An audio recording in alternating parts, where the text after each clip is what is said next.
Khamenei ने Iran के हमले का वीडियो शेयर किया है। वीडियो शेयर करते हुए खामनेई ने लिखा है, उनका जीवन निश्चित रूप से कठिन हो जाएगा। कुल मिलाकर ये साफ कहें तो धमकी है, ये धमका रहे हैं। खामनेई एक वीडियो जारी किया है और कह दिया है देवनाथ सर की देखिए उनका जीवन जो है अब मुश्किल हो जाएगा। तो अब खुले में हो गई है, जंगार पार हो रही है, वीडियो से भी धमका रहे हैं खामनेई। यहाँ देखना पड़ेगा, समझना पड़ेगा कि खामनेई जो है वो भी अपने पॉलिटिकल अस्तित्व के लिए लड़ रहे हैं। उनको ईरान के लोगों को दिखाना है कि जो 1979 के ईरानियन रिवॉल्यूशन के बाद खामनेई सरकार पावर में आई है, धार्मिक कट्टरपंथियों की मदद से पावर में आई है, कि वो ही हैं जो कि ईरान के लॉन्ग टर्म स्ट्रेटेजिक ऑब्जेक्टिव्स को, जिसमें ये भी शामिल है कि ईरान जो है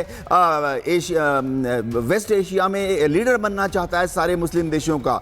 तो खामनेई ने क्या करना है अपने पॉलिटिकल सर्वाइवल के लिए, उन्होंने अब IRG को बोल दिया है कि अपने जितने IRBM हैं, इंटरमीडिएट रेंज बैलिस्टिक मिसाइल्स, उनको लॉन्च कर दो इजराइल की तरफ।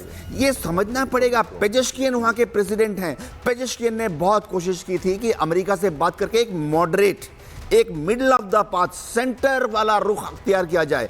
लेकिन अब इजराइल के इस हमले के बाद अगर ईरान ने काउंटर अटैक नहीं किया तो ईरान की जनता जो है वो अपनी सरकार के विरुद्ध खड़ी हो जाएगी कि ईरान की तो थू-थू हो गई, ईरान की तो मिट्टी में इज्जत मिल गई और ईरान की सरकार कुछ नहीं कर रही है।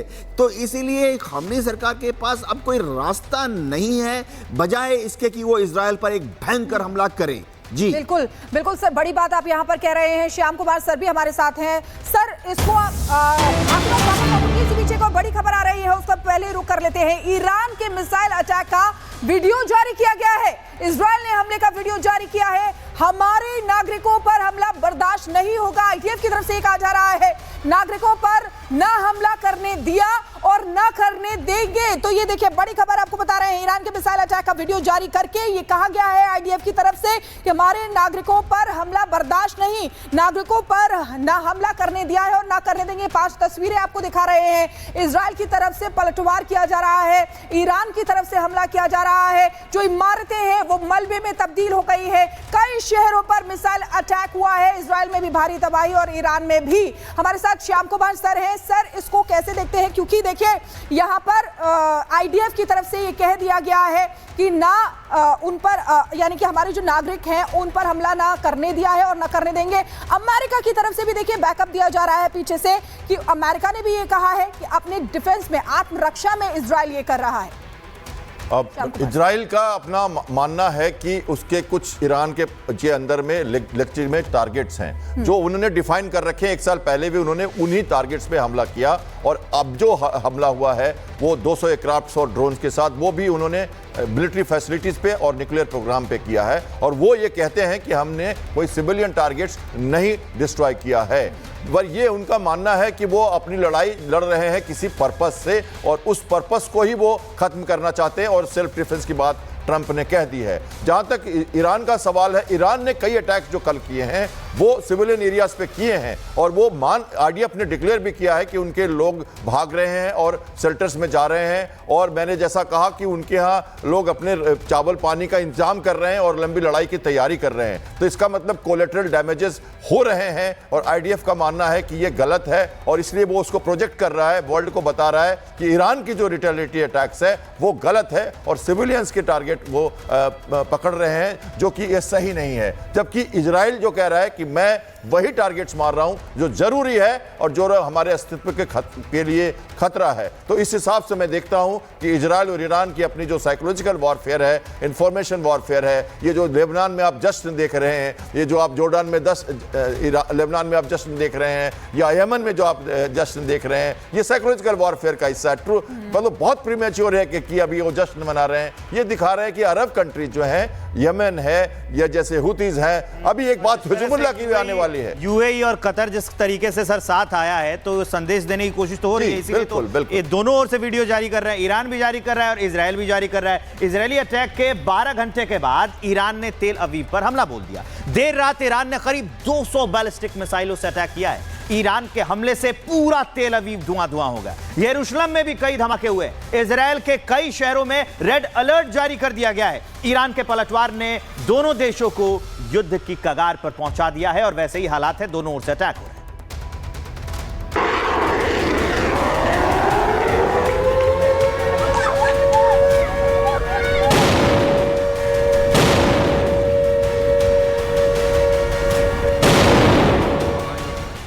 ये तस्वीरें इजराइल के तेल अवीव की है, जहां ईरान ने 200 से ज्यादा मिसाइलों से हमला किया।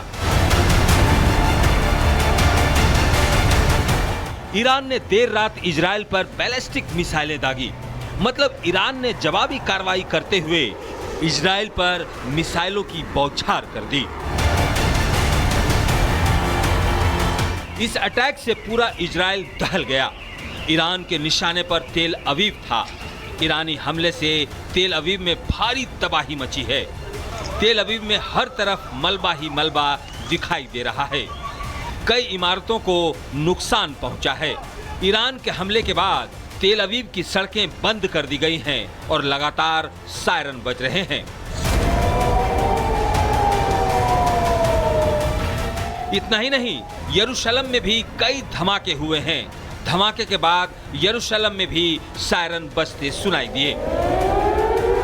इजराइल के कई शहरों में रेड अलर्ट जारी किया गया है, क्योंकि ईरान के ऑपरेशन प्रॉमिस 3 से इजराइल के शहरों को सुरक्षित रखा जा सके। ईरान के हमले में 50 से ज्यादा लोग गंभीर रूप से घायल हो गए हैं, जबकि अभी तक एक की मौत हो चुकी है। ईरान के हमले के बाद इजराइल के रक्षा मंत्री ने धमकी दी है और कहा है कि ईरान ने रेड लाइन क्रॉस की है। ईरान ने आम लोगों पर हमला किया है और अब हम ईरान से बदला लेंगे। हमले के बाद इजराइल ने लोगों से अपील की है कि वो शेल्टर में रहें। उधर ईरान के हमले के बाद इजराइल में कैबिनेट की बड़ी बैठक बुलाई गई, जिसमें आगे की रणनीति तय की गई। मतलब ईरान और इजराइल में जंग तेज हो गई है। इजराइल ने भी ईरान पर हमला बोला है। आईडीएफ ने एक बार फिर ईरान पर एयर स्ट्राइक की है। इसके पहले इजराइल ने ईरान के परमाणु ठिकानों को निशाना बनाया था। ऐसे में साफ है कि अब ये युद्ध थमने वाला नहीं है। Bureau report, Republic Bharat.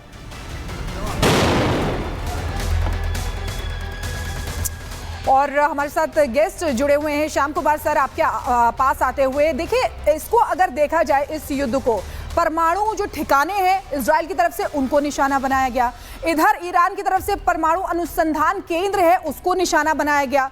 तो क्या ये परमाणु युद्ध की तरफ जाता हुआ नजर आ रहा है? क्या ये अलार्म है या अलर्ट है? सबसे ज्यादा चैलेंज अभी इंटरनेशनल एटॉमिक एनर्जी एजेंसी को बनता है, क्योंकि ये अटैक्स दोनों तरफ से अब इस कगार पर हैं जहां पर उनके, देखिए, इजराइल ने भी अपने न्यूक्लियर प्रोग्राम में न्यूक्लियर कैपेबल कंट्री उसने अपने को डिक्लेयर नहीं किया है, इसलिए अनुसंधान केंद्र कहते हैं। अनुसंधान केंद्र पे अटैक हो रहा है और ईरान भी उसी स्थिति में है कि वो करीब करीब उस मुकाम पे पहुंचने वाला है जहां उसने अपनी न्यूक्लियर प्रोग्राम को एक तरह से स्थापित कर देना है। और मिडिल ईस्ट में इजराइल नहीं चाहता कि कोई भी कंट्री, या अमेरिका भी नहीं चाहता कि कोई भी कंट्री के पास एटॉमिक कैपेबिलिटी बने जो वेपन्स ऑफ मास डिस्ट्रक्शन बन जाए। तो उस हिसाब से हम मान सकते हैं कि यूनाइटेड नेशन और IAEA का बहुत ही बड़ा रोल बन जाता है इसमें, क्योंकि अभी वो कह रहे हैं कि उन्होंने रेडिएशन लीक चेक करना है और उस कई जगह अब ये हो रहा है। तो इस तरह से मैं देखता हूं कि ये बहुत ही एक खतरनाक कगार पर विश्व जा रहा है, जहां पर न्यूक्लियर स्ट्राइक्स जो केंद्र है उन पर स्ट्राइक्स हो रही है, उनके आसपास स्ट्राइक्स हो रही हैं। और जब बॉम्ब गिरता है, जब मिसाइल्स गिरते हैं, तो उनके आसपास की काफी जगह नुकसान देती है और उसमें ये कोई ये बता नहीं सकता कि वो